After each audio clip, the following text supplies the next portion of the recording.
That's us. I think we're live, Adam. Good. Okay, I'm seeing people joining us. Perfect. Good. Lovely. Well, welcome to See Here Licensing and Product Placement for Media, this session at XpoNorth. My name is Adam G, and I'm a commissioning editor, formerly of Channel 4, these days of Little Dot Studios and Red Bull Media House. And with me is Jonathan Tait, and I'll pass over to him to introduce himself a little. Hi there. Thanks, Adam, and welcome to everybody who's come along to this panel. Thank you for your time. My name's Jonathan Tait. I'm an intellectual property, media and entertainment solicitor, and I've spent about 20 years in the music industry on the other side, working with artists, both in management and touring, doing some A&R. I run recording and rehearsal studios, and latterly I was involved with a national chain of music and music business education establishments before retraining as a solicitor. Still trying to work out why I retrained as a solicitor, but maybe that'll come to me during this session. Brilliant. So this session is really two-pronged attack, really. On the one hand, it's for producers who are struggling with the current circumstances, the limitations on filming new content, and thinking creatively about what other options there might be. And among the other options is using licensed content and third-party content. So that's one of the things that we're going to be looking at. The second angle is for other kinds of businesses that are looking at ways to get their products used in film and audiovisual media productions. And so that is the other sort of side of the coin that we'll explore during this hour. So we've got an hour. We'll cover the ground in no more than 45 or 50 minutes, and the remainder respond to your questions and any things that come out from what we talk about. So that's basically, on the one hand, how to legally use other people's work and products and footage and intellectual property, and on the other hand, how to get your products included. So we'll start with the whole area of clearing copyright material. The basic definition of intellectual property rights is stuff that you create using your mind. That's kind of the government definition, and it's as broad as that. And then, you know, typical examples would be anything from a story to an invention, from an artwork to a symbol. All of those things are technically intellectual property that is protected legally. So when it comes to actually using it, there's sort of two things to consider. There's the pure kind of legal responsibility and why you should just, why you should clear copyright material so that you don't find yourself in the middle of being sued. But there's also a more kind of pragmatic side to it as well. And the practical reasons is just you can't basically sell your content to any legitimate broadcasters if you can't actually show that you've cleared everything that needs cleared to enable you to use the material that you're using in the context that you and the broadcaster want to use it. Mm-hmm. So there's both that kind of purely legal thing, but also it's completely pragmatic, and there's good reason why you might want to do it, however dry it may seem. Now, one of the key things in order to clear stuff is, you need to know who actually owns it, and it's not always that obvious. So, Jonathan, can I ask you a little bit to explain about situations where it might be unclear who actually does own the intellectual property that you want to clear? Yeah, definitely. I mean, it's always been an age-old problem that I've faced on both sides of the industry as to who owns what when you're trying to get, when I was involved with music videos, when I was involved with radio production, trying to ascertain who owns what. Now, arguably, there is a lot more information at your fingertips these days than that there was historically, in order to be able to trace stuff. So the legal side of me would say that there should be no real reason for you not being able to trace or have a very good idea who owns the content. But the practical element is sometimes people just don't know where to look, and hopefully throughout this discussion today we'll give some signposts as to where to go. But I think certainly, if we just think of it from a very practical perspective and think about it, copyright, intellectual property, copyright exists, and copyright is automatic when you put something down in a tangible form. I know that certainly, Adam, you touched on IPRs earlier on, but what we always encourage people to do is to understand what it is that they're wanting to use, and this will be something that we'll discuss a little bit more when we look at using music, for example, because there are different rights. There's not just a sole right involved in music, there's different copyrights involved in the recorded side and in the written side, and we'll look at that. And I suppose later on we'll talk a little bit more about well, in fact, I have some links that I can post on for things like archives and places to go for getting that kind of information. So in terms of sometimes when you're looking for who owns the material, there are quite a lot of cases, aren't there, where you're dealing with middlemen effectively. Like you mentioned archives there. Sometimes the archive, you see something in, they don't actually own the copyright to be able to. They are middlemen, they are agents, and they have the right to exploit, but they don't have the ownership rights. That's exactly right, Adam. So therefore, they may have a restricted right for use of the music, for use of the content, for use of the image, whatever it may be. And archivists are particularly poignant in that. So I guess the onus is on you as the party that's using the material and the content to ascertain fully who has ownership of it, and therefore look past it's up to you to do your due diligence, and that's what, you'll always see that sort of bandied about. But yeah, no, exactly right. So for example, registers, I think the BBC and the National Library of Scotland are a good example. So they hold huge plethora of archive material, a lot of which they own, but there are some that belong to other individuals, and copyright or permission and clearance may be required to be sought and obtained from another party, on top of the fee that you pay for the actual item itself. Yeah. So I thought a simple way to really structure this today is that we'd work our way down through different kinds of copyright material, starting with film footage and covering a range of other stuff, and then we'll end up in the sort of world of product placement a bit later on. So in terms of, sorry.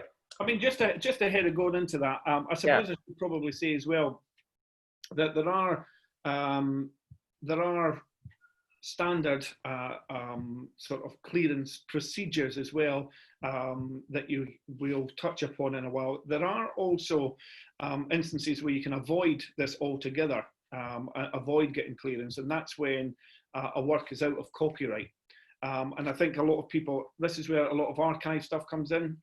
So if copyright subsists 70 years after the death of the owner. So if a piece of art, historical footage, for example, historical music is out of copyright, then you don't have to get clearance for it. You can use it. So I think that's possibly a point to put in at this stage. Given the current economic climate, there is work out there, library work that's out of copyright that you can use without clearance and without potentially a consideration, and also obviously there's public domain material, other license-free material. So again, that's and some things that are sort of shared in through licenses like Creative Commons, where the material might be free as long as you attribute it, for example. So not all of it involves parting with cash money. No. But going back to the point, and a point that we'll go through just about with everything that I say here, it's up to you as the person that's using the content to make sure that that is correct. So if it is out of copyright, fine, but make sure that it's either, it may have an attribution, as you said there, or it may have still a requirement for clearance, but for no consideration. But that's for you to determine.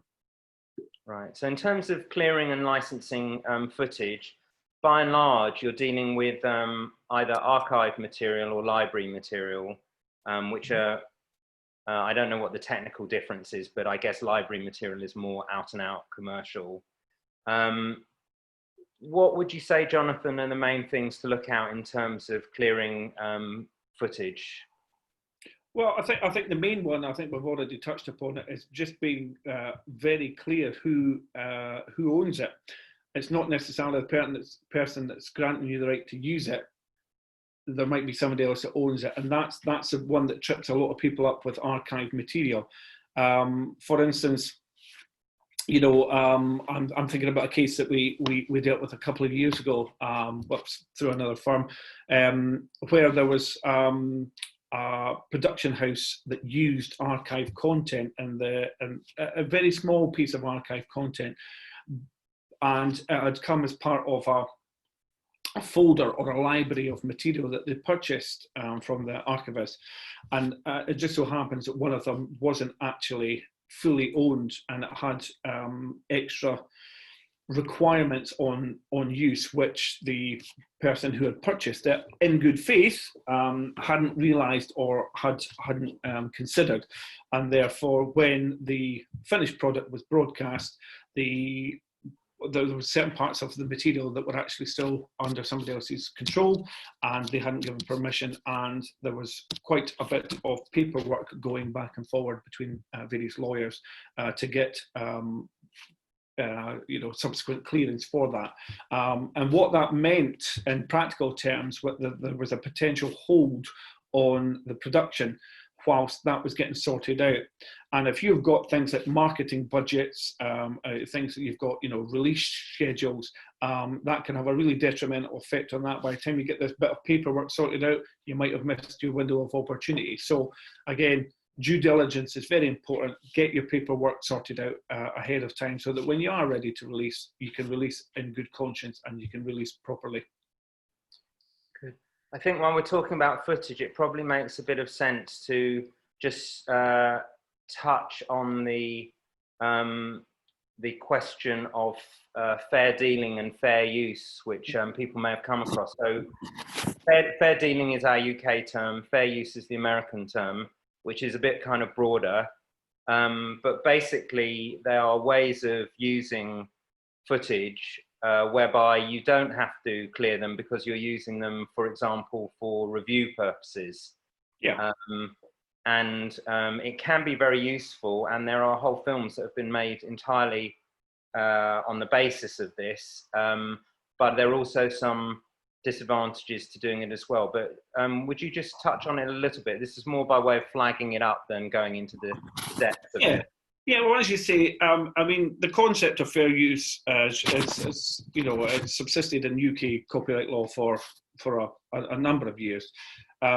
Sometimes, you know, as you say, referred to as fair dealing or free use, fair practice. You know, these terms are bandied about in contracts, and, you know, they all mean the same thing. And it allows you lawfully to use or reproduce a work without having to seek permission. And by doing so, you're not infringing somebody else's interest. But, and as one of the exceptions to the rules that we'll probably touch upon a little bit later on, and it's covered under the Copyright Designs Patent Act. I can't remember what sections, 30 or something like that. But it allows you to use it, but there are specific instances. So, as you say, review, quotation, criticism, research or private study, or where it's used for reporting current events. And that might be something that is particularly relevant in the current climate. The exception to the exception in terms of current events is that doesn't refer to photographs. So that would be moving images, that would be some background music, stuff like that. The thing that I would say about that is, whilst it is permissible to use these under fair use. There is a degree of pragmatics or pragmatism that you have to take as the person using it. If you are using, solely, or you're relying solely on fair use for the use of all the content, then that might not be permissible. If there are people that take umbrage to it or people that challenge you on it, it will be a matter of fact and degree and interpretation of how you've used it, what you're using it for. Would the use of the material have impacted negatively on the market for the original work? Was it reasonable and necessary to use that amount of work just to get your idea across? And there are a list of these exceptions and guidance that's available. I think the guidance is still available on the Intellectual Property Office. So for anybody that's particularly interested in the concept of fair use and fair dealing, go to the IPO website, and that'll give you a little bit more of a guidance and a steering. But whilst it is an exception, there are exceptions to the exception, if you see. It can be a really useful thing in certain instances. Oh no, yeah. The director Charlie Line made a whole feature documentary about Hollywood teen movies entirely based on fair use, which was really kind of pushing the boundaries. One of the disadvantages, so for example at Channel 4, I know, where we were discouraged from using it, is the fact that it limits the lifetime of your content. You can't be kind of reviewing something forever and ever or commenting on something forever and ever. So that's the interpretation sort of aspect of it. But no, fair point. So moving on from footage, and we'll take, if there's any questions around the more specific areas about film footage, we'll deal with them later on. In current circumstances, animation obviously becomes more interesting because you can do it without having to brave the outside world and the people in it. Related to that is the question of games action. So in other words, the kind of ready-made animation you get from games. I've just finished a film called Game of Life for Red Bull Media House, which uses extensive passages of action from games. It's really useful footage because it really helps bring dynamism to the film instead of talking heads in that particular, those sequences. And what we had to do for that was just to get permission from the games maker, which is a software company. And when they saw the action in the context of the film, they were more than happy to license it. It didn't cost us anything because it was a damn good advert in the context for their games. So it's quite an interesting source of free moving footage. So is there anything you'd like to say in terms of games related stuff? Again, as I think we discussed this yesterday, this is more, I think this is more your area of expertise than mine. I haven't had a great deal of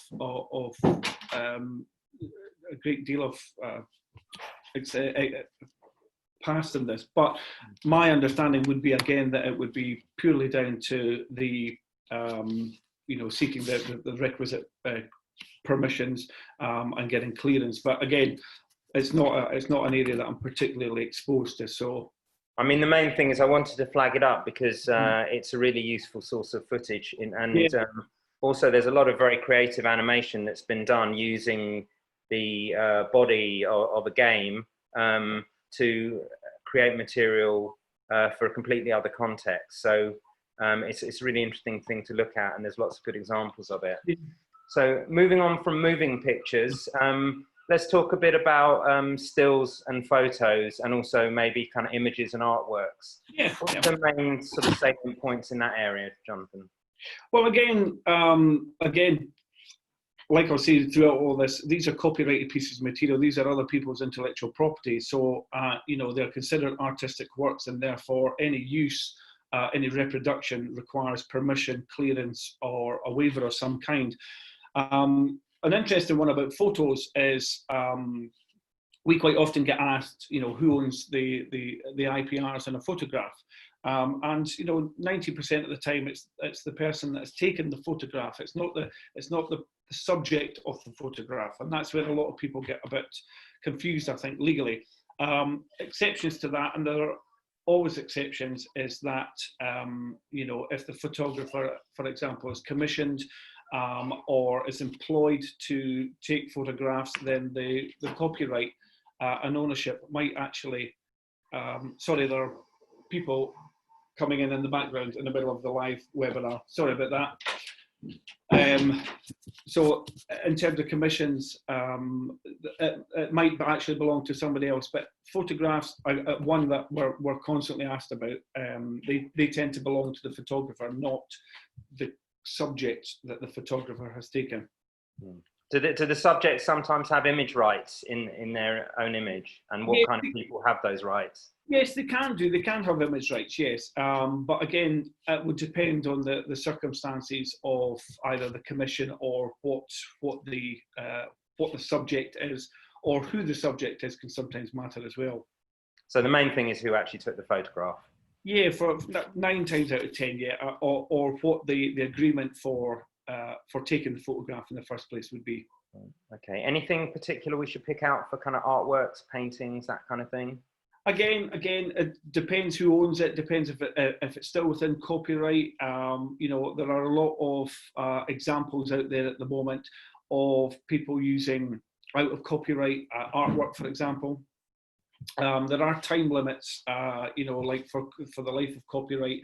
And again, if you go to the IPO, or if you're so inclined, look at the Copyright Designs and Patent Act.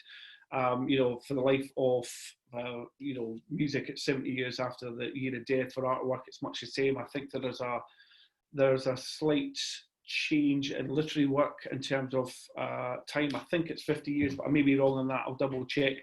But again, the IPO will give you guidance on that. But in terms of getting permissions, that is, you need to be very clear who owns what. There are kind of collection societies, aren't there, for artworks? Is it DAX or something? Yes, it's not somebody I've ever dealt with. I deal with collection societies for music. I think it's a similar sort of setup with some artworks, like famous, I don't know what it covers, like sort of Picasso or something like that. There's an collection society that people tend to sort of deal with when they're clearing prominent paintings and things like that. I want to move into a couple of more kind of digitally spaces.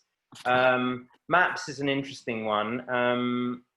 I guess also particularly because there's a growing pseudo monopoly of maps with Google Maps and so forth.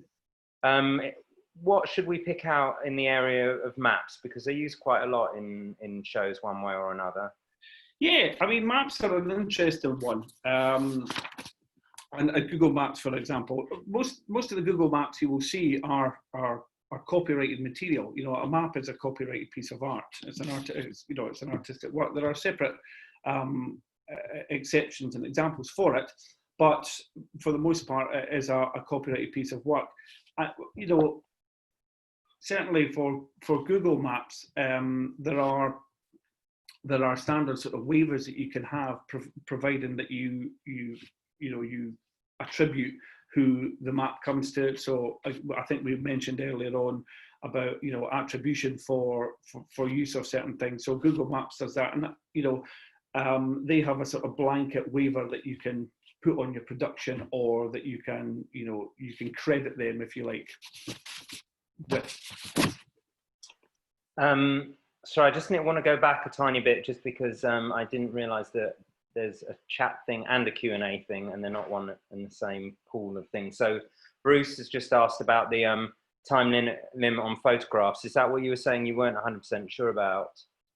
My understanding is it's for the life of the photograph, or whoever took the photograph, plus 70 years. So it's much the same as the life of music, but I'll double check that for you.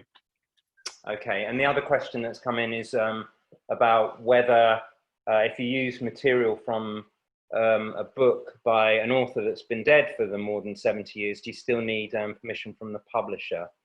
If it's in the hands of a publisher, yes, they will have control over it, I would imagine. If the author is dead, there might be an extension to the life of copyright, and there might be an agreement to that from the deceased estate.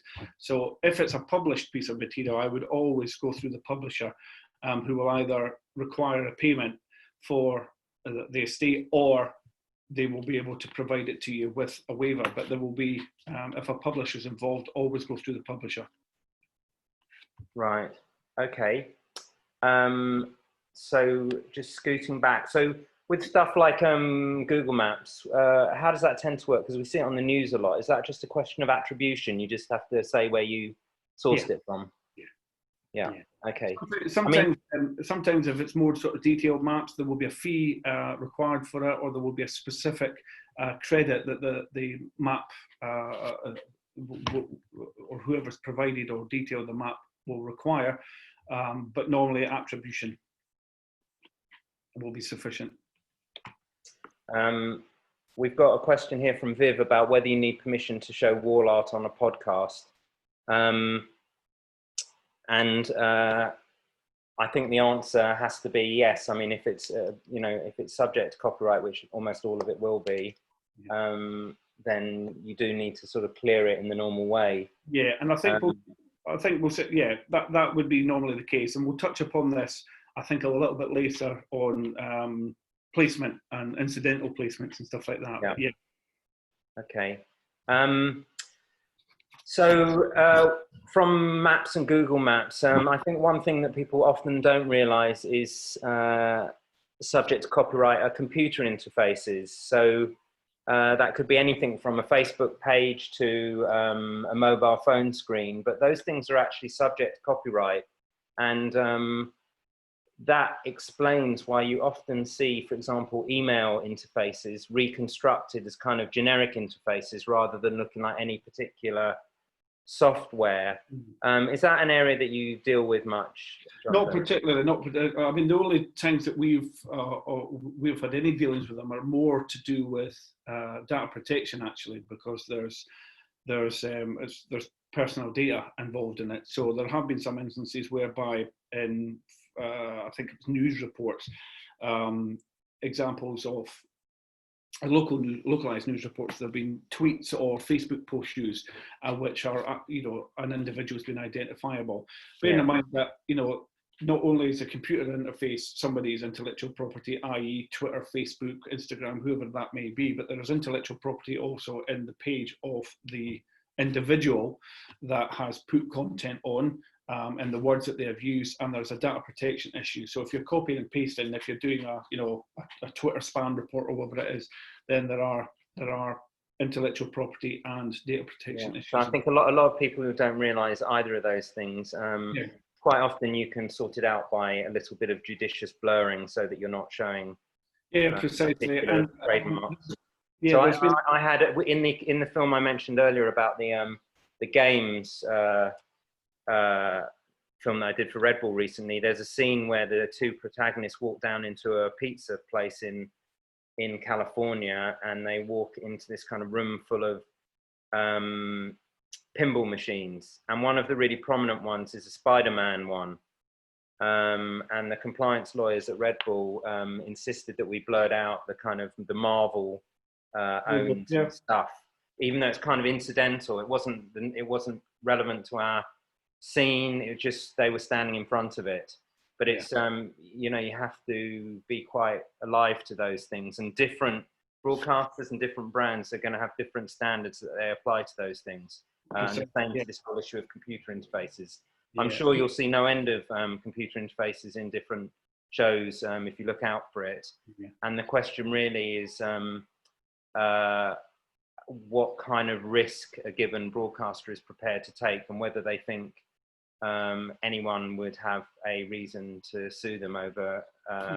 There are guidance parts available on the interface's terms and conditions of what you're allowed to do with these things. And also my understanding is Ofcom have updated their guidelines on what you can do.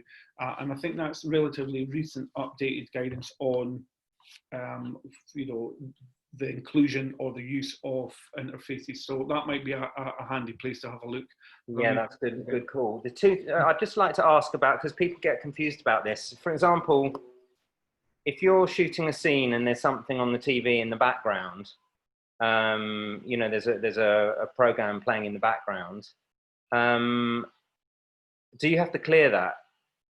Things that seem in the normal kind of human world, non-lawyer world, kind of incidental or background, in this world, that doesn't really exist, does it? It doesn't really exist. No, you should have permission for every use, but sometimes that's not practical. And if it's, you know, you have to think about, if it's going to be Taylor Swift stuff you're using in the background, then you're going to have to get, you know, every permission under the sun.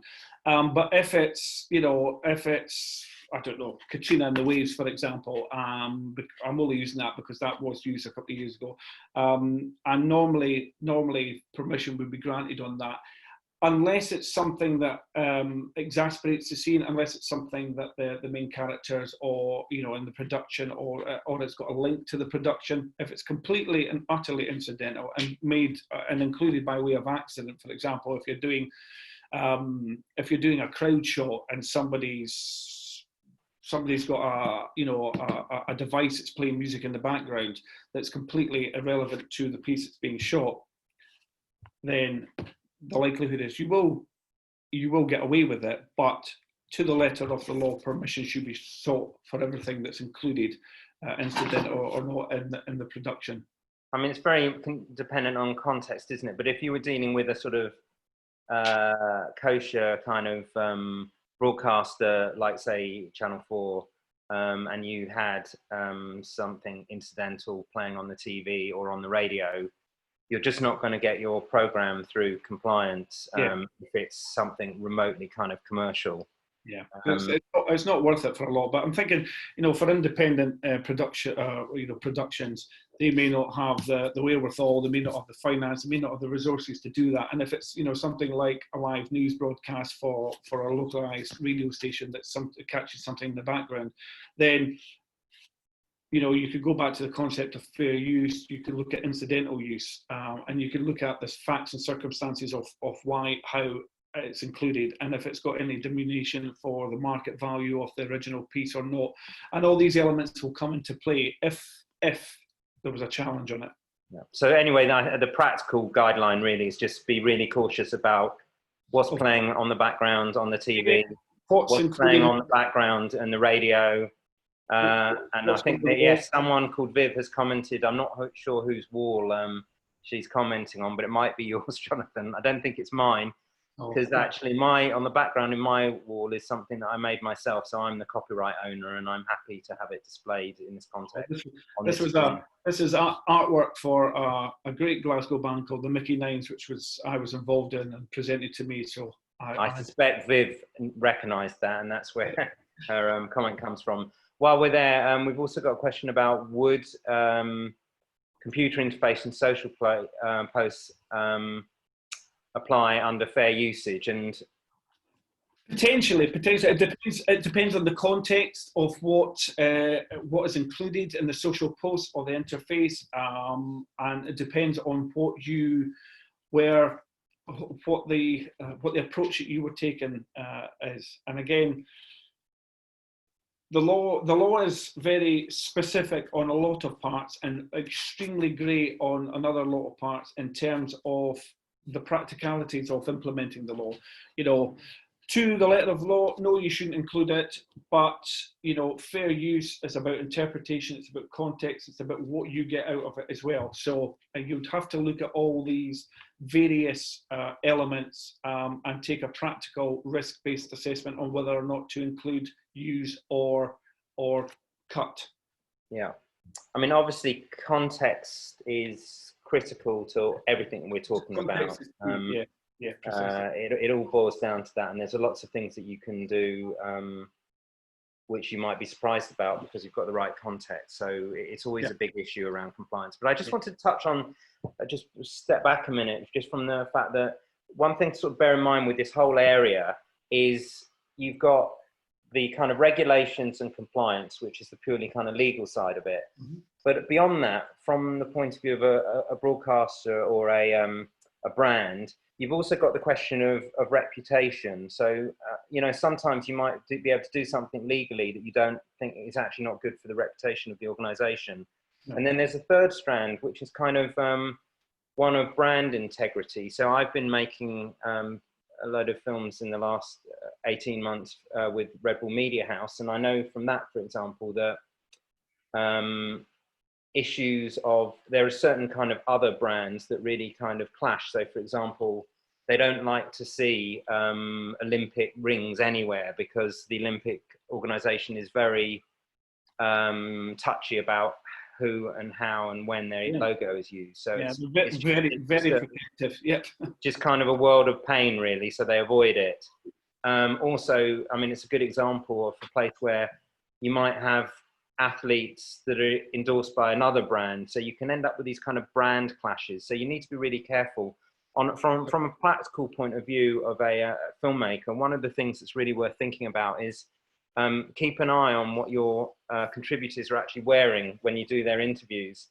And if you've got someone wearing like a super huge branded t-shirt or hat or something, just ask yourself before you start shooting that interview, could this come back and bite you in the backside and you lose this footage? So it's really worth having that sensibility because it's easily avoided. It's pretty easy to say to someone, do you mind putting a hoodie over that t-shirt or changing your t-shirt or something, rather than sit in post-production, as I've seen it in the last while, and spend hours painting out some clashing logo or something like that. So it's just a good sensibility to have. No, definitely. I mean, brand reputation is key, especially with, you know, when we're going to talk about product placement in a while. And, you know, several elements spring to mind, but there was one a number of years ago that involved Britney Spears, if I recall. So she was the face of Pepsi, and MTV were doing an interview in her dressing room after a performance, and, you know, all about our dressing room or cans of Coca-Cola, for example, or the other way around. And, you know, a big faux pas, and it really peed off the people at Pepsi or Coca-Cola or whatever the way it was. So, you know, and these things are, you know, are avoidable, you know. Yeah. And, you know, and reputation is key as well. You see the number of cease and desist orders that are getting sent out in America at the moment to President Trump, and, you know, for the use of music in his campaigns that are not, you know, for artists that are not endorsing his presidential approach or his political approach or him in general. So yeah, there are a number of faux pas with inclusion, and you know, people are very protective of their brands, and rightly so. Yeah. So brand elements like logos and trademarks obviously are subject to clearance. Yeah. And then onto very much home territory for Expo, the whole question of music. Now, I know that there have been other sessions about placement of music and so forth, but just purely in terms of clearing music, and especially at the moment where you might want to go to some sort of slightly other sources. Obviously, broadly speaking, there's a lot of really good online and other libraries that you can plug into as normal and very easy to use. And when it comes to out and out commercial music, it can be pretty expensive, can't it, Jonathan? Oh yeah, it can be. Music synchronization is fantastic for the artists when done properly, because it's a real revenue generation, you know, arm. Passive income.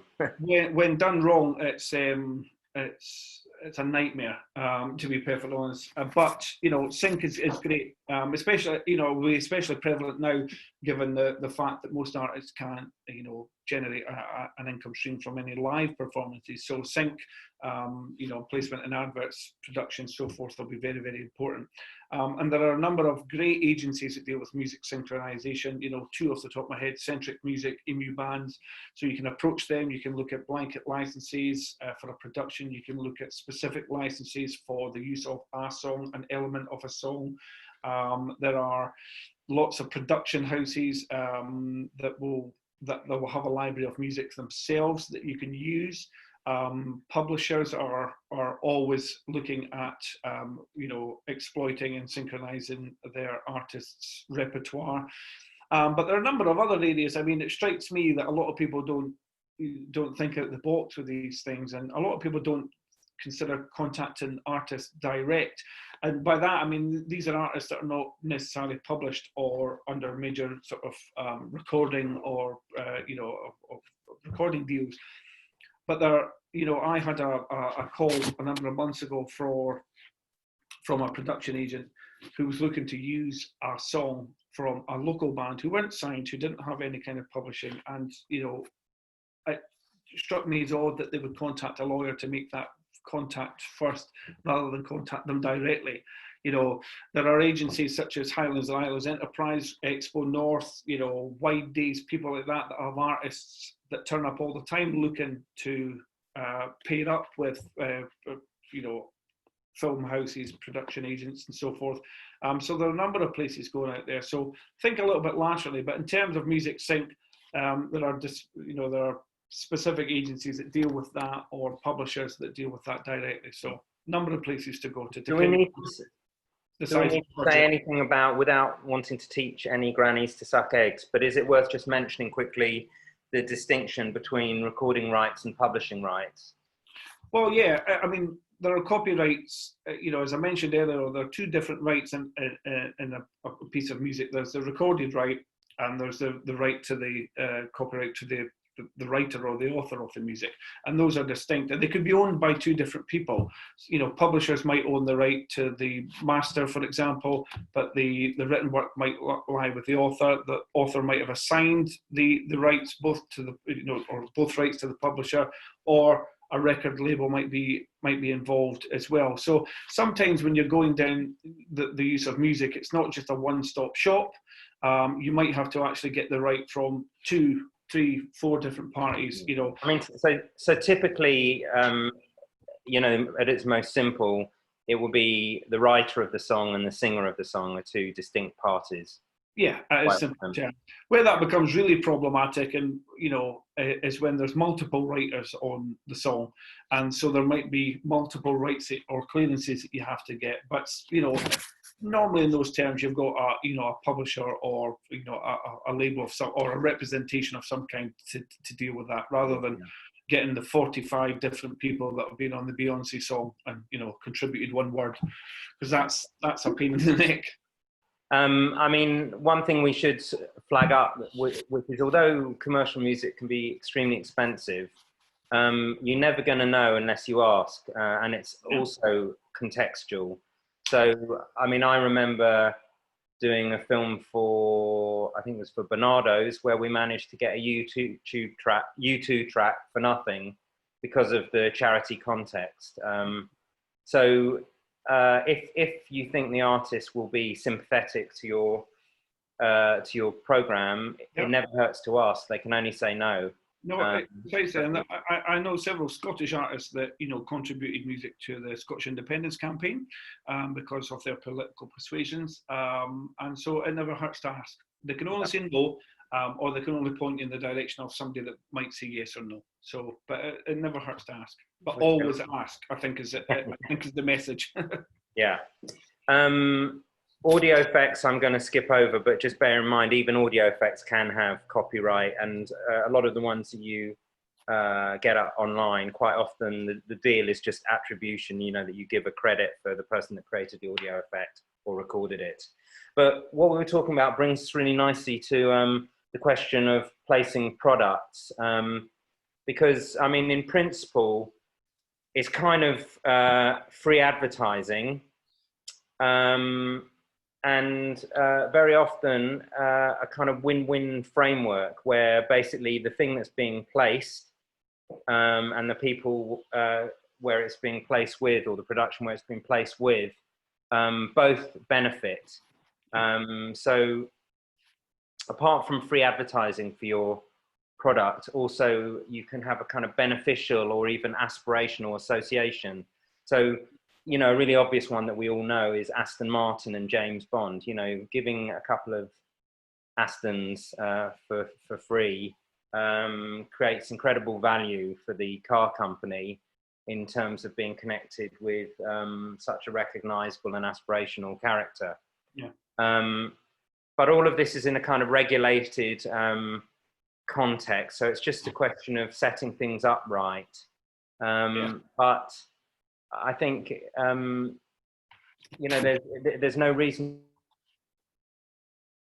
for both parties. I thought maybe we could sort of touch on a couple of areas, but do you want to add something to that, Jonathan, just about the sort of overarching picture of product placement? Yeah, I mean, well, product placement's been about for years, and it was sometimes frowned upon. It was seen as a bit of a no-no, but, you know, as production houses, as filmmakers, and as, you know, brand ambassadors became more wise, you know, as you mentioned, it's a win-win situation. Sometimes you get a positive association, but the production gets remunerated for that association. And sometimes, you know, your placements are what can make the difference between a good production in terms of budget and a great production. So, you know, it's more common. There are rules and regulations about it. You can't just shove anything in your film. You know, Ofcom are very, very heavy on this and produce quite detailed guidance on it. So anybody looking to do product placements or looking to get product placements in their production, have a look at the guidance. There are things you can and can't do. And I don't know if you want me to go through them or not. I think one thing that would be quite useful is if you could, in particular, just talk about the notion of undue prominence. Well, any time that you place a product in a production, there has to be what is called editorial justification for that placement. You know, as I said, you can't just shove a Coca-Cola can on a sideboard in your production. There has to be some kind of contextual justification for it. This means that it's got to be relevant to what the program or the content of the production is about. And that you can't just distort the scene to fit the product. It's got to have some kind of syncopated relevance to it. Yeah. If there is no editorial justification for it, then that is when it is considered that it might be unduly prominent, that placement, and therefore in breach of the Ofcom rules. So yes, by all means, seek product placement. Yes, as you know, a producer, receive it, but it has to be contextualized. It has to be relevant. It has to be justified. And if it's not, then that's when this undue prominence may come into play. I just wanted to sort of draw attention to something that I've kind of noticed. So during the last sort of year and a half while I've been working at Red Bull Media House, you know, suddenly your Red Bull radar is switched on, and the number of movies that I've spotted where quite subtly you've got kind of a little fridge of Red Bull drinks somewhere in the background of the advertising agency, or, you know, the more common or garden sort of can placement or something in the scene is kind of phenomenal. And suddenly you become aware that actually with a brand like that, they've got a kind of major operation setting up product placement.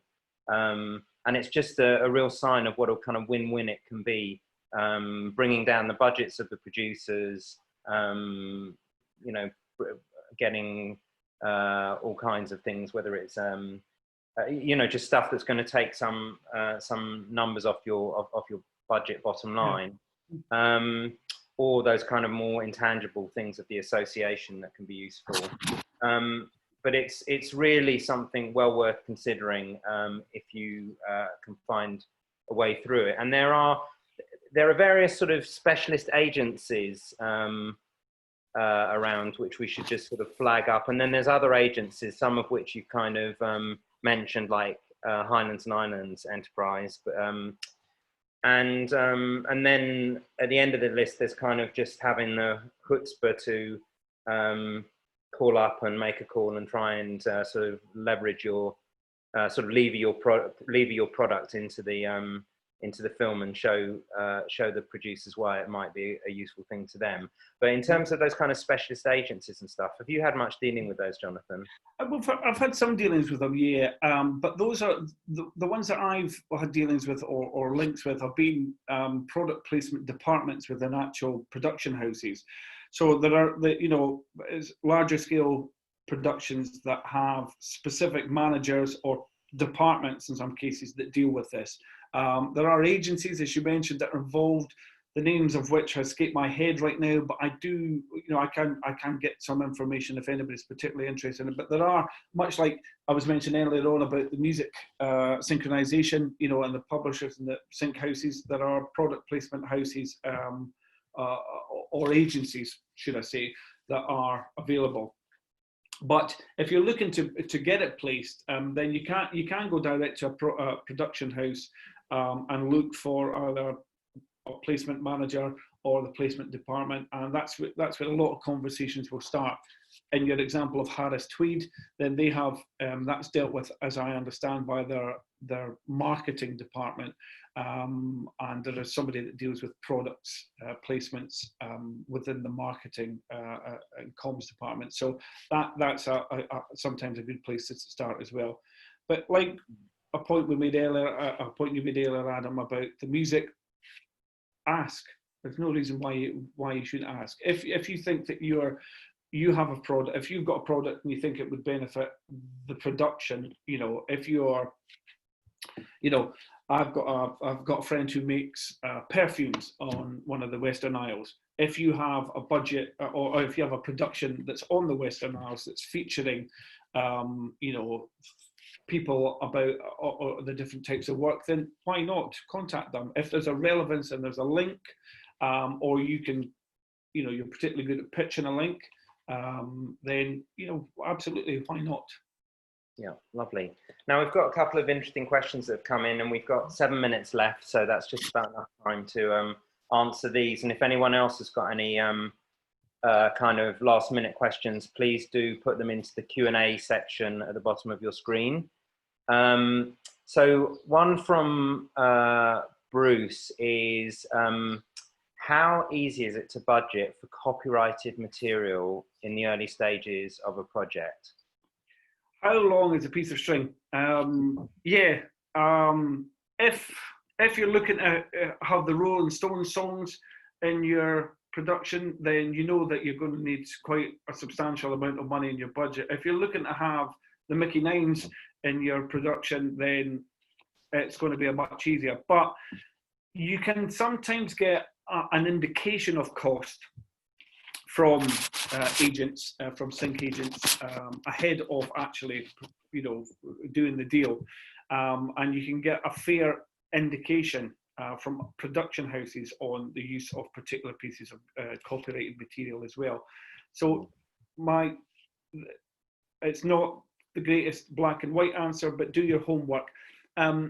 Again, going back to the use of XpoNorth and HIE, these agencies deal with these types of productions and questions all the time. And I'm very, very convinced that they will have information to that fact. But the point that you consider budgeting it in the first instance is blooming good, because a lot of people do not consider that it's an incidental, we need that money afterwards, or we need that clearance afterwards. So the fact that you consider it, well done. So can I just, throw into the pot, obviously one of the things that you need to be able to make a decent estimate is to have a clear idea of what territories your production is going to go into, on what platforms and for what period of time. Definitely. Tie that down, that's very helpful, because otherwise you can find yourself kind of being stung where the party you're selling ultimately to wants it to be. For example, I was involved in the use of a copyrighted piece of music for an advertising campaign, but it had a very short shelf life, the campaign, and so therefore the payment was relatively small in terms of what it would have been, or what the use of the song was charged for the use in a major production, because that's got a longer shelf life, as you say. So term is very, very specific, or very worth considering. Your territory as well. If it's a localized production, then what you need to budget is going to be a lot smaller than if it's a Hollywood film, for example, or something that's getting released on an international market. So yeah. And also, obviously, the internet has brought around much more prevalence of worldwide rights clearance being needed. Yeah. Another. That goes back to your point about thinking about what platforms it's going out. If it's if you're having a look at a localized screening, then you might not need to think about worldwide rights. But if you are sticking it up on your YouTube channel or you're making it available for webinars, then these are the things you're going to have to genuinely consider. Yeah. And obviously, sometimes there'll be situations where the immediate demand is to clear it for a certain territory, but the funder might want to know that the rights are available for wider territories and to have a sense of what the cost of that would be should they want to extend the rights. I just want to get these last two questions in the last 3 minutes. So there's a question here about what stage in production should you approach the filmmakers about product placements? At the beginning, I would have thought, because without any permission, you won't be permitted to do it. And the last thing is you want to, I think you pointed out earlier on, is to deal with it in post-production. So any permissions or clearances that you need. I think the question was actually, as a owner of a product, when do you go looking to when do you go asking the production company to use the product? Yeah, I think that's right. I don't know. When you're ready to go to market, I suppose. I mean, if you've got a product that you want placed in something, then you want to get to a production house. If I'm understanding the question correctly, then you want to get to production at the very, very early stages, because I mean, it's going to be a sooner the better kind of scenario. So as soon as you're aware of the production, then you've got a sense that your product might be useful to it. I mean, it's like anything really. If you can go there and look like a solution, you're in a better frame there really. So if you can be part of a solution to extending their budget, then they're going to be more than happy to talk to you. So one of the questions is, how can you learn about productions at as early a stage as possible? And that's something that's worth thinking about. And just for the very last question, this one is an interesting one. It's a question. It's quite an interesting one. It says, I've worked with a few brands who've discovered their product in a film for the first time when seeing it on screen. It's good promotion, but would they have any rights over the producers? And is it worth pursuing? Again, it depends on the context. If it's incidental and it's got, and it's featured for a millisecond, then possibly not, because the cost of actually raising an action might not be beneficial to you. But however, if it's prominent placement, then why not? Going back to, has it look at the context of it. Has it got any relevance to the scene? Has it enhanced the scene? Has it got any detrimental effect to the market of the product that's being placed? If the answers to those are yes, then by all means pursue. It's certainly worth raising the question. Yeah. Okay, that's a really interesting one. So yeah, that brings us up to the end of our time. I'd just like to thank Jonathan on behalf of you all, because it's difficult to do it any other way. And to thank you all for joining in so well and firing over such interesting questions. I hope it's been useful. Jonathan's got some really useful links and handouts which he's going to give to XpoNorth to circulate to the people that have participated here. So hopefully that will find its way to you ultimately. And I hope the session has also communicated how this isn't kind of a sticky, dry area, but actually it's a really interesting part of production.